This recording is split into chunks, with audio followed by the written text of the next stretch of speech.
မြောက်ကျွန်းတို့အလေတစ်ခေါက်ကျွန်တော်နာမည်ကမောင်ရှင်ပါတငယ်ချင်းတွေခြံထားခဲ့လို့ဒေါသတွေနဲ့အိပ်ပျော်သွားရာကနိုးလာတဲ့အခါထူးဆန်းတဲ့ငြိမ်းချမ်းမှုတစ်ခုကိုခံစားလိုက်ရတယ်ကျွန်တော်ဘေးမှာတငယ်ချင်းတွေမရှိတော့ဘူး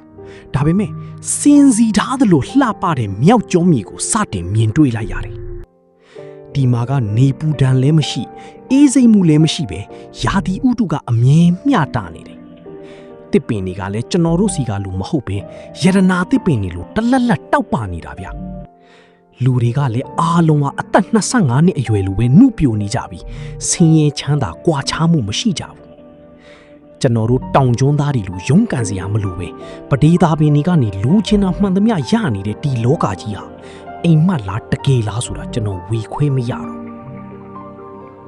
လမ်းလျှောက်ရင်းဖိုက်စာလာတဲ့အခါမြောက်ကျွန်းသားတွေကစပားနံတွေကိုယူပြီးကြောက်ပြားပေါ်တင်လိုက်ယုံနဲ့အလူလူနူးညံ့နဲ့ထမင်းဖြစ်သွားတာကိုမြင်လိုက်ရတယ်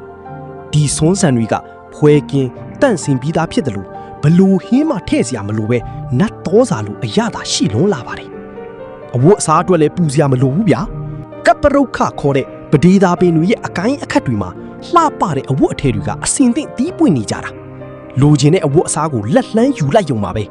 ဒီမှာကခိုးယူမှုလည်းမရှိပိုင်ဆိုင်မှုအတွက်ငင်းခုန်စရာလည်းမလိုတဲ့ငင်းချမ်းတဲ့ကဘာကြီးပါဒီကျွန်းမှာဒါကငါလင်ဒါကငါမရားဆိုတဲ့အစွဲလန်းနေမရှိကြဘူး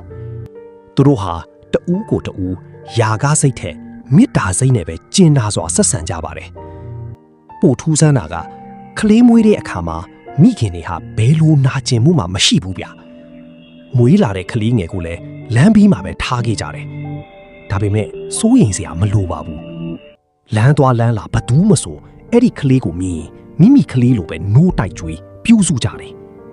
ကလေးရဲ့ပါဇက်ထဲကိုလက်ညှိုးထဲလိုက်ယုံနဲ့နို့ရည်တွေထွက်လာတာဗျာ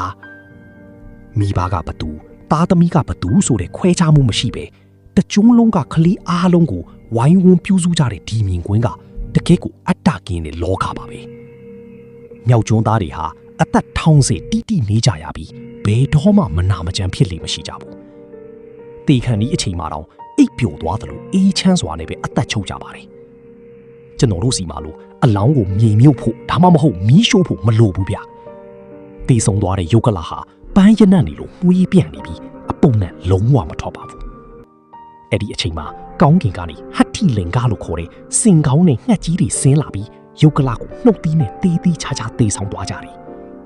ဒီငှက်ကြီးတွေကယုတ်ကလာတွေကိုတန့်ရှင်းတဲ့တခြားကျွန်းစုတွေစီတေသွားပြီးတာပါမြောက်ကျွန်းသားတွေဟာ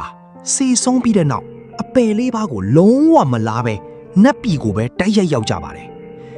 ဒါဟာသူတို့ရဲ့စင်ကြယ်တဲ့ကိုချင်းတီလာကြောင့်ပါပဲနားတငယ်ချင်းတွေကိုဒေါသထွက်နေတာဘာအကျိုးရှိမှလဲလို့ကျွန်တော်ကိုပြန်မေးမိတယ်အညိုးအတေးတွေကကျွန်တော်ကိုပူလောင်စေုံပဲရှိတာကိုအလင်းရောင်တစ်ခုကကျွန်တော်မျက်လုံးထဲကိုတိုးဝင်လာပြီမြောက်ကျွန်းရဲ့ပုံရိပ်တွေဟာတဖြည်းဖြည်းမှီးမှင်သွားခဲ့တယ်ကျွန်တော်ပြန်လို့လာတဲ့အခါကို့အိယာပေါ်မှာပဲပြန်ရောက်နေခဲ့ပြီအိမ်မက်ပဲဖြစ်ဖြစ်တကယ်ပဲဖြစ်ဖြစ်ဒီခရီးစဉ်ကကျွန်တော်ကိုငြိမ်းချမ်းမှုရဲ့တန်ဖိုးကိုသင်ပေးသွားခဲ့တယ်အခုဆိုရင်ကျွန်တော်ဟာဒေါသကင်းတဲ့လူသစ်တစ်ယောက်ဖြစ်နေပါပြီကျွန်တော်တို့ရဲ့အမှန်တရားရှာဖွေသူများ channel ကိုအစဉ်အမြဲအားပေးနေကြတဲ့တဦးချင်းစီကိုအထူးပင်ကျေးဇူးတင်ရှိတယ်လို့နောက်လဲပို့စူးစမ်းသွားမှာမို့တငယ်ချင်းတွေကို